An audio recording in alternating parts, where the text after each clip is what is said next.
유엔 산하의 국제금융기관 세계은행이 집계한 2020년 국가별 출산율에 따르면 한국 출산율은 0.83명으로 조사 대상 200개국 중 꼴찌를 기록했습니다.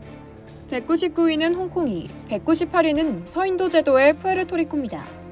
미국은 국가 경제 규모 유지에 필요한 적정 출산율에 근접한 국가입니다.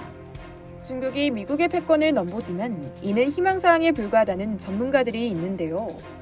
중국의 출산율이 급격히 떨어졌기 때문입니다. 전 세계를 지정학적 위기로 몰고 간 우크라이나 전쟁이 블라디미르 푸틴 러시아 대통령의 인구수 집착 때문이라는 분석이 제기됐습니다. 우크라이나 영토를 무력으로 점령해 러시아의 일부분으로 만들고 이를 통해 우크라이나인을 러시아인으로 탈바꿈시켜 과거 인구 대국의 명성을 되찾는 것이 푸틴 대통령의 진짜 목적이라는 주장입니다.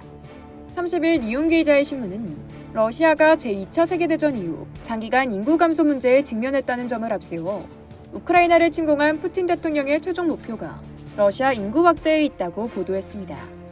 인구수는 국가 경쟁력을 결정하는 절대적인 요소 중 하나입니다. 중국이 미국의 뒤를 잇는 주요 2개국으로 등극한 배경에도 14억 명에 달하는 엄청난 인구수가 있죠.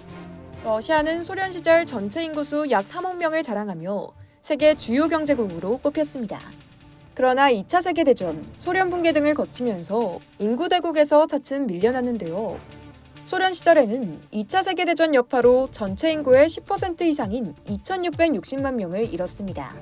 소련 몰락후 나타난 경제혼란 등으로 출생률이 곤두박질치며 1992년에는 사망자 수가 출생자 수를 앞지르는 인구 역성장이 처음으로 발생했고 이는 지금까지도 이어지고 있습니다. 국제 통계 사이트 월드오미터 집계 기준 2020년 러시아의 전체 인구수는 1억 4,593만 명으로 세계 4위에서 5단계 추락한 세계 9위에 머물러 있습니다. 러시아의 출산율은 1.5명으로 167인데요. 이는 중국 1.7명, 미국 1.63명보다 낮습니다. 푸틴 대통령은 2000년 대통령 취임 이후 줄곧 인구수에 집착하고 있습니다.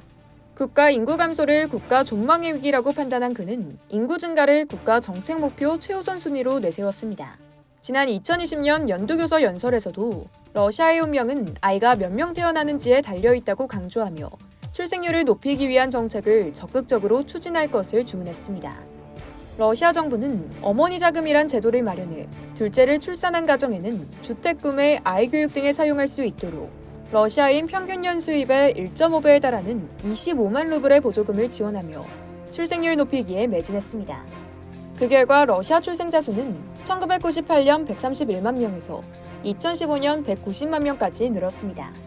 하지만 이는 과거 인구 3억 명 국가라는 영광을 되찾기엔 역부족이었고 출생자 수도 다시 줄어들기 시작했습니다. 이에 러시아 정부는 구소련 국가통합, 이민 수용 정책 등을 해결 방안으로 내놨는데요. 러시아 인구수는 현재 세계 9위에 머물러 있지만 구소련 국가까지 포함하면 미국과 맞먹는 3억 명 이상으로 세계 7위로 올라서게 됩니다.